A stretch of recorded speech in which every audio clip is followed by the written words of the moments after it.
discussing matters health, and today's conversation will revolve around thyroidism awareness, a very, very important conversation, not with a medic, but yes, a person who's always been out there speaking huge about this, getting the masses to be enlightened on this matter, and therefore we get to learn some more from her. Perhaps she will tell us whether it's out of experience or what gets her to this space of speaking huge about thyroidism and the awareness aspect. Well, one would want to argue that the conversations then would begin somewhere in January, that is the awareness month, and maybe in May, where we have the actual day of it. These are conversations that are supposed to be had every other time, because you realize that some people are suffering in silence. You realize that some people have signs that we know would be warning signs, but perhaps they just sit pretty without knowing that this then can be avoided. And therefore, Sarah Katule joins us for this very important conversation. And Sarah, in Karibu Sana, as you say, jambo to the people, and also as we appreciate just how huge you've been out there speaking about this. If you go online, you'd realize that Sarah Katule is a household name in relation to speaking about thyroidism. And so as you speak about this morning, for those ones that do not really know you, in what capacity? So my name is Sarah Katule, and I always like to say I am a thyroid disease survivor. I suffered the disease for quite a number of years, trying to get the right medication, trying to get the right treatment, trying to fall in the hands of the right doctor, and that was a challenge. So through all that is when I decided to go and just research it for myself to figure out what is it that I'm missing. And so the very first time when I went in, I always say the information was out there. So at least I didn't feel like I was suffering from this alien disease.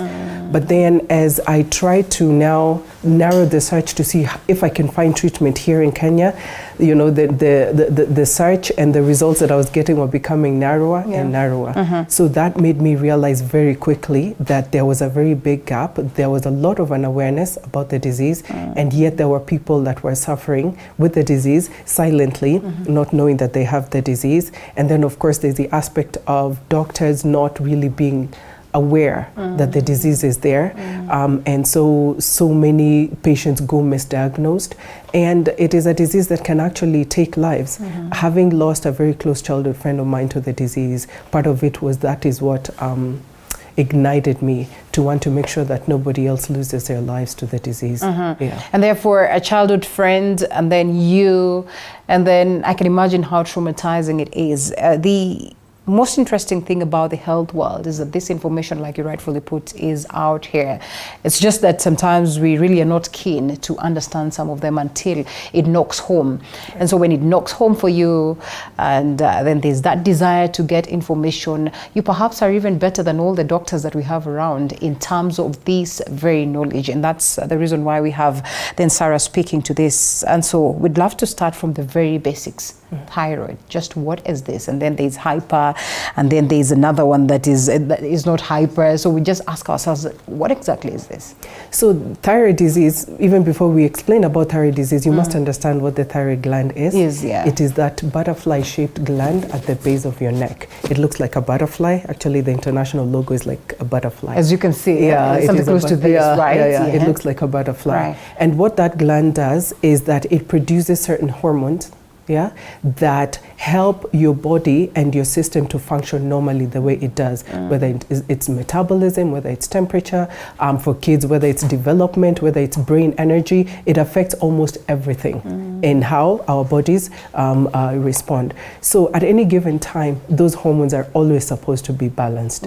But if they are not balanced, or if there's a dysfunction, then now we say you have a thyroid disorder. Now, to detect if you have a thyroid disorder, of course, now you will have to go and see a doctor whom will be able to do tests, draw a blood sample, do what we call thyroid function tests, and then they are able from there to see how dysfunctional are your thyroid hormones, and then from there proceed with the right course of medication and treatment. And so at this point, any mention of the thyroid or maybe a thyroid disorder, most of the people will assume it's cancerous, it's a cancer and all that. Is that always the case? Because when we say thyroid, you're just thinking thyroid cancer.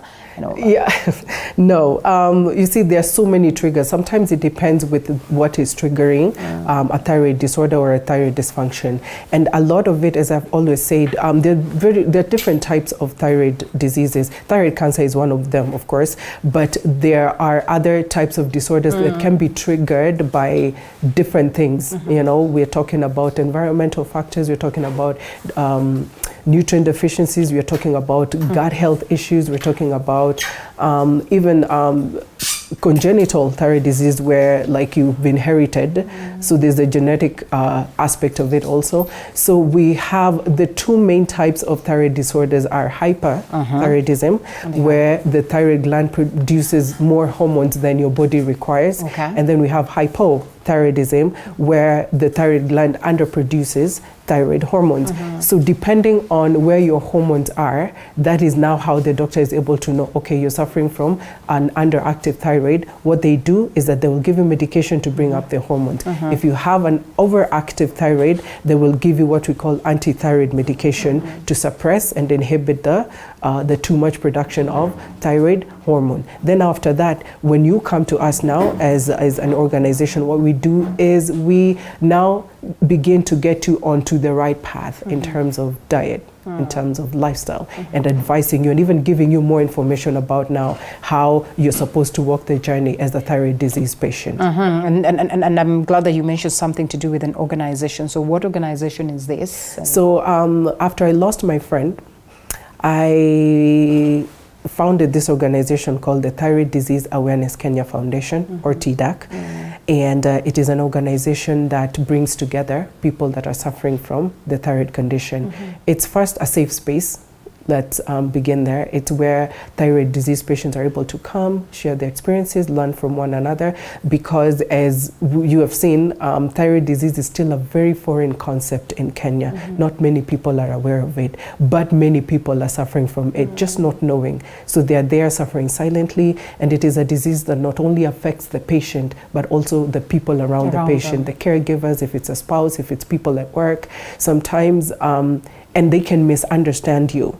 So what we do is we try to also create awareness about thyroid disease, but also awareness and empowering patients with information, and also being able to help the thyroid patient explain to their loved ones what exactly it is that they're dealing with. Yeah. And so very important that we understand just exactly what thyroid is, or thyroid disorder, like you rightfully put it, there are a couple that different, the hyper, the hypo, and what are the signs that it could get to this space. And like you rightfully put it, while there are others that suffer in silence, there are others that really are suffering with zero knowledge of actually what is going on in their lives. And so perhaps there are signs and symptoms that would get you saying that, well, there's a problem here. Yeah. So you will, first of all, like for example, the symptoms depend on the type of thyroid disorder that you're dealing with. So for hyperthyroidism, for example, that means that your thyroid gland is overproducing hormones. So what does it do? It triggers your body to have more energy. So you have more energy, but you're also consuming that energy twice as fast. So you wake up, you're feeling energetic, but then you get tired. You will go down the stairs, you come up, you feel like you've run a 1,000-kilometer mile race, Your heart is beating fast, you are sweaty, you feel like you don't want to do anything. One of the misconceptions in the society is that thyroid disease patients are lazy, because you don't have the energy. You have the energy, but it's just being consumed as fast.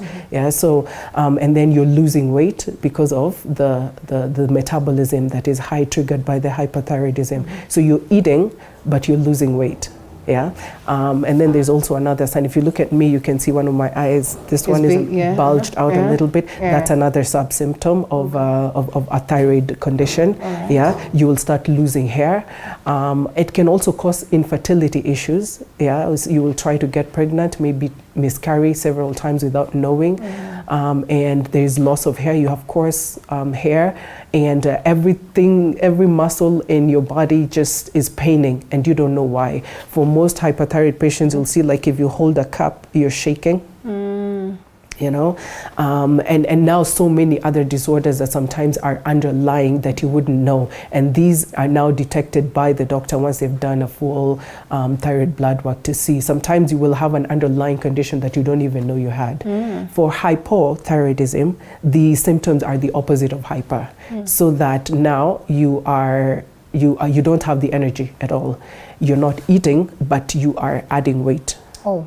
Right? Okay. So, and then you're sluggish. There's what we call depression or mental fog, because your brain is you're just not active. You do not want to do anything. You just want to sit in the couch and preserve the little energy that you have. So for thyroid disease patients, sometimes they don't have the normal level of energy as that of a normal person. So even understanding that makes it easier for us to, I like to put it like we are able to maneuver through life. So for instance, if I'm adding weight as a hypothyroid patient, I may want to go and work out, right? But of course, working out will drain you more. Yeah, and you don't have the energy to do it. So sometimes we always tell thyroid disease patients, get to the bottom of your thyroid disorder first. The doctors are there, there is treatment. So once you get to the bottom of the thyroid disorder, then you start feeling a little bit normal.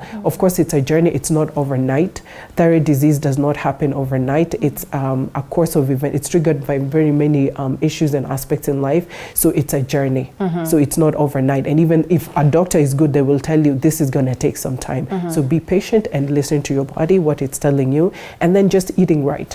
Eating right, we'll come to that, but before then, when we say it's a lot of activity that plays out for you to get to this level where you can say then you have thyroid disorder. So then we want to ask ourselves, what are some of these things that would trigger that, so that in the event that we're able to avoid, then we can avoid all these causes? And at what age then would the problems start manifesting? Yeah, so thyroid disease, if you have a thyroid gland, you are susceptible to having a thyroid condition. And it can start from pregnancy, meaning it can start from birth, all the way up to the age of 65. So the spectrum is a little bit, it's wider, right? But it does affect more women than men because of, we go through a lot of hormonal changes, but it does affect men as well. It's just that the numbers are a little bit lower than women. But also, when you have a thyroid condition, the symptoms sometimes can mimic other conditions, right? So you might feel like I have a headache, or I'm just having flatulence, my tummy is just not doing well. And when you go to visit a doctor, most of the time you'll find that they might miss it and diagnose something else. So when it is misdiagnosed, then it continues to become, more, it exacerbates. So the symptoms are more, they're more projected and projected and visible. Yes. So what happens is that a patient will most of the time want to be under the care of a doctor and even a dietitian, so that now the dietitian and the doctor are able to work together. Yeah. All right, so we get to that space where then you say, well, perhaps all these signs and symptoms sort of clear. Zero knowledge, but sometimes when now you get to the doctor, we really want to run away from cases of being misdiagnosed. And so what are some of the tests that one should go through for this? So I always advise patients to go and ask for thyroid function tests. They will do, a general doctor will do 3 types of tests. They're called TSH, which is the thyroid stimulating hormone, and the T3, which is also called thyroglobulin, and the T4, which is the main hormone that is produced by the thyroid gland. Those 3 are sometimes able to tell how your thyroid gland is. Once the results come back and there is an imbalance somewhere, now you are taken to you're supposed to be referred to a thyroid specialist who might now be able to do even further tests, and do a thyroid scan, see what's going on in there. So, but the problem is that with doctors, especially general physicians, which is where we have a lot of the problems with, is that they just don't want to place that patient in the hands of the right doctor. So they continue treating a patient, misadvising them, giving them the wrong medication, and so those are some of the issues that I feel need to be addressed. Yeah. Maybe getting us to your story, a little bit of it, and up to this very level.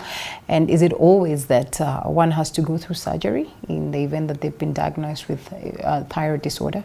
Well, a doctor will tell you that yes, sometimes that is. It depends with the type of thyroid disorder that you're treating. Thyroid cases sometimes are triggered by an autoimmune aspect or an autoimmune response of your body, where your body is creating antibodies that are fighting your own immune system. So with autoimmune cases, sometimes I would say yes, it's good, you could go for surgery if you are a candidate. A doctor should be able to guide you on that. But targeting the thyroid gland by itself is just, it's kind of like you've just sorted out half of the issue. You still must, work on the autoimmune aspect of it, which is now putting your health back to where it's supposed to be, meaning in an autoimmune condition, your immunity levels are low. So you have to boost them up. And then, of course, as I said, in an autoimmune condition, your body is mistakenly attacking your immune system. So you also have to redirect and rechannel your body back into the right course so that it can stop attacking itself. So that it can fight for you instead of fighting itself. All right. And so, well, of course, maybe to run away from your story, much of it is, well, in relation to what it is that you say. Just how dire and how urgent is this problem, especially in the country, and what really needs to be done, and how fast for us to maybe address some of these cases that suffer in silence, and maybe make this a game of the past, if at all there's any aspect of reversal? So I say that we have aped a lot of the Western culture in terms of the diet, the lifestyle, and everything. And we now are also now suffering from the same conditions. We're getting the same conditions that they're getting. But when it comes to us managing them and getting to the, arresting them, we are under-equipped and we are under-resourced. Right? So with thyroid disorders, they're becoming more and more rampant because of that, which is meaning that now the lifestyle is a trigger of a lot of some of these thyroid symptoms. We're talking about hormones now. We are having, younger people getting into the modern forms of contraception that can affect. Yeah, we're talking about the lifestyle stress. We are having younger people having mental issues at an early age now. So there's the stress aspect of it, which is they call it the third most highest trigger of thyroid disorders. So that's why I'm saying it's becoming more and more rampant. But the first thing that needs to be done in this country is to create awareness, which is what we are doing. People just need to know. Even before they know how to go about it, they just need to know that this disease is there. So what I do is patient empowerment as well, so that a patient is able to know, okay, I'm suffering from this disease. Now I know. Now what? So from there now we're able to guide them in the right path. But if you don't know and you're continuing to suffer from the disease, and probably the people around you also don't know, then that's a problem. And that's actually what happened with my friend, one of my closest friends. She didn't know that she had the disease. And of course now the family doesn't know they have the disease. So she's going in and out of the doctor's office, not really getting to the bottom of it. And by the time they were able to recognize it, it was, too gone. So they put her on some medication that she didn't respond to very well, and she was not able to survive. And she was a mother, so I am, in this year alone, we've actually lost 6 patients to the disorder. So it's a disorder that can actually take lives. Yeah, so we continue to create awareness, and we continue to shout from the rooftops to say that it's something that needs to be gotten to the bottom of. And I mean, creation of awareness, very, very important, for people to adapt, for people to accept, for people to understand of this knowledge, very, very important. But just how much of gains have been there so far? And in terms of, just accepting, because that point of acceptance that yes, there's existence of this, and sometimes it goes to that level of your doorstep. Yeah. And perhaps the stigma that would come around with it, the other health effects that would come around with it, the expenses that come around with it, the fact that people have to make adjustments is one thing that is not easy. So coming to a point of acceptance and awareness, two things that are very, very crucial. Just how is the society receiving this? So that's a very good question, because sometimes when you are going through a disease that you don't know, and maybe you have gone to the doctor several times and you've come out and they've not been able to get to the bottom of it, we are still very a strong cultured society where sometimes like you'll get victimized. You're told because the doctor is not able to diagnose this condition, you have been cursed, or there's something wrong that you did, especially in the most interior parts of the country where the cultures are still very strongly held. So trying to convince people that you are suffering from a normal disease that is treatable is one thing that I find helps people a lot, because that in itself takes away 90% of the stress. So, but then now the idea is to begin the treatment journey. Treating thyroid disease in this country is ridiculously expensive, because, and then also there's the aspect of getting the thyroid specialists, who are few. Most of them are densely populated here in Nairobi. So now you find that people that are suffering from thyroid disorders from all those other counties out there either have to come here to get treatment, or have to settle to work with general physicians who most of the time are not very well versed with the disorder. So bringing attention and bringing awareness to this is also good, because as we are working with the endocrinologists, we have some that we are working with in the organization, they're able to see, some of them are lecturers now, they're able to get even more inspired to train more students to want to pursue in this field of endocrinology. All right, and so if diagnosed, then what? So you say food is very, very important, even before diagnosis and in the event that you're diagnosed. Food is very, very important. So in this process of learning and creation of awareness, what are some of the things that are notable that one needs to focus on, especially when it comes to food and the management of the condition? Because you realize that even with other conditions, there are instances where in the course of the day it is high, the situation is difficult. There are instances where you are okay at these certain times of the day. I have had people say, at night is when this knocks, and it knocks heavy. I have had people saying that, well, after getting this medication, then it tones down and it's a whole different affair. So what are the most notable ones for those ones that have been diagnosed? Well, I always say we just start from the basic, where get the hormones under control, meaning you must be on medication at any given time, depending on the type of thyroid disorder. But when it comes to food and diet, a lot of thyroid disease patients that are suffering from a condition like thyroid disease is an autoimmune disease. They're autoimmune disorders, and a lot of autoimmunity is all about nutrient deficiencies. So we have a lot of cases of nutrient deficiencies. So you can go and have some tests done to see what kind of nutrients you are lacking, and then begin to work from there. I normally say this is a good time to even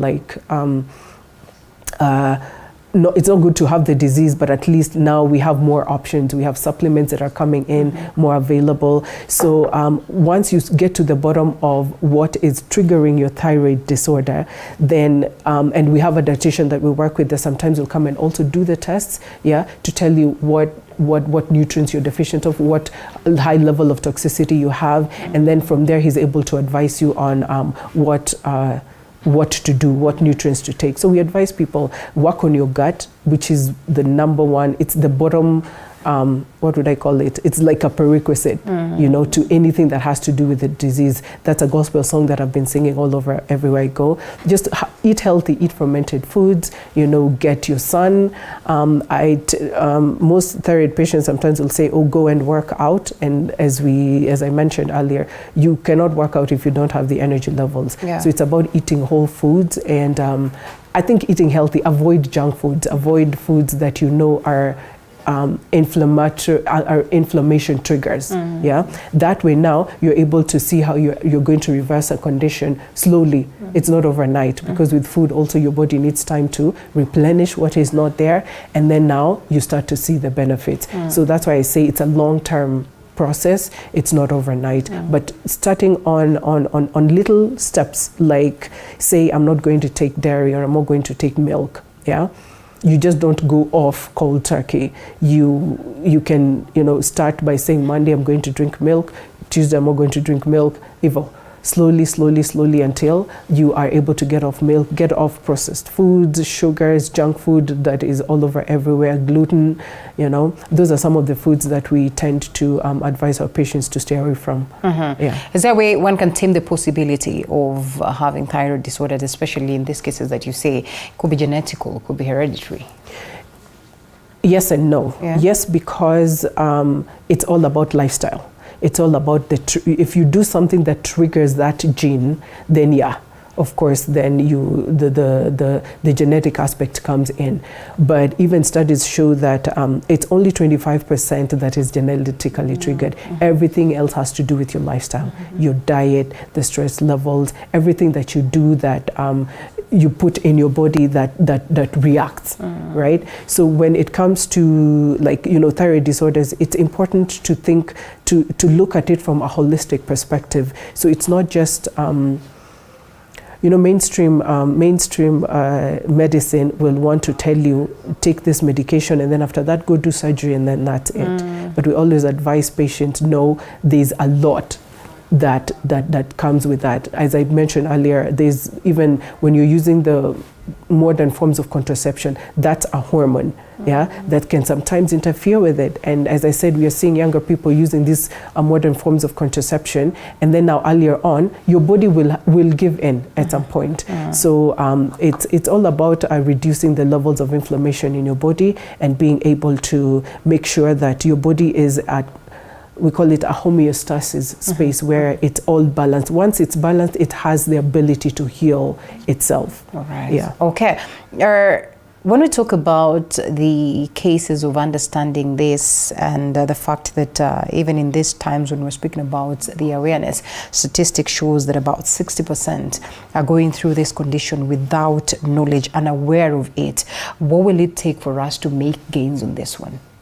Just what we're doing now, being able to be out there, shouting from the rooftop, creating awareness, and having the thyroid patients also spread the news, because they come across these people every time. Some of them have become doctors. They will meet with someone, they'll see a swollen gland, they'll say, have you ever gone for a thyroid test before? So it's about creating awareness. To me, that's what I always say is the bottom line. Once we are aware and this thing is in our brains, then everything else I think will be able to follow it up, because we'll now be able to have more doctors. Like I said, even like with the issue of treatment and having doctors, most of the doctors are densely populated here. So somebody that is out there in Kisumu, I have patients that come all the way from Kisumu here once a month, and that's expensive. And then, adding on to the fact that they have to buy the medication, and I said it's a long-term disease. You have to buy medication every month, you have to do the thyroid function tests, which are not cheap, and then you have to now add on to the cost of traveling to come all the way, but now we are looking into seeing how we can also adopt technology. We call ourselves a tech-savvy nation, so we are also seeing how do we adopt technology to have telemedicine. We've already started that with one of the doctors that we are working with. She can teleconsult with patients everywhere, and they're able to get quality, specialized, affordable treatment. All right, and you're speaking about that, and very, very important that we also understand how to manage this at the level of the house. So how do you understand some of this at home and manage it like you rightfully put it? You indulge yourself in knowledge, wanting to learn, and at least for us at the organization, what we do is that we take all that information and put it in very simple layman's terms that people are able to understand in whatever language. So far, we try to decentralize a bit and get representatives in different counties that are also able to reach to their own people in their own way to speak a language that the people understand. Because there are places you can go, and when you talk about thyroid function tests and the thyroid gland, it becomes Greek, but yet they're suffering from the condition. So it's about figuring out how do we reach them in a way, coming down to their level, reaching them in a way that they're able to relate and understand. That way they're also able to come up and come out, you know, and speak up and share their stories. The numbers are there, and I have knocked many doors, but all the time most people would ask, where are the numbers? People don't know we exist. Right. Unfortunately. Yeah, unfortunately. But yes, like you rightfully put it, that aspect of driving for awareness is very, very important. And therefore, in 30 seconds, is that to say then, once diagnosed, this is a condition you stay with for the rest of time, and so it's about managing, or then there's a way that there can be, you know, total treatment, and in the event that that is not there, just how do they get a hold of you for more information? So, as I said, thyroid disease is a long-term disease. But like for me, once I did my thyroid surgery, I'm okay. I'm not on any medication. So it depends with a lot of things, a lot of factors. What is triggering the thyroid condition? If you went into the hands of the wrong doctor without knowing and they messed up your thyroid gland, unfortunately, it's a condition that you might have to stay with and deal with and manage for the rest of your life, taking medication for the rest of your life. That's the downside to it. But if it is arrested early, you can actually get treatment, and we advise you in the best way of getting the right treatment according to your diagnosis. And after that, you can be weaned off medication slowly. So it depends. I wouldn't want to give hope and say this can be reversed. Yeah, it can be reversed or not. Yeah, it depends. It depends on a lot of factors. Yeah, so, and on where to find us, we are at Thyrodism Awareness Kenya on Facebook, Instagram, and LinkedIn. On Twitter, we are at TDAC Foundation. Yeah. Asante sana, Sarah Katule, for speaking to us. Read them out. You never know. It could be a game changer for you. It could be that one thing that changes your life. And it was good speaking to you. Thank you for doing this. Very, very important. Asante sana. And it's almost like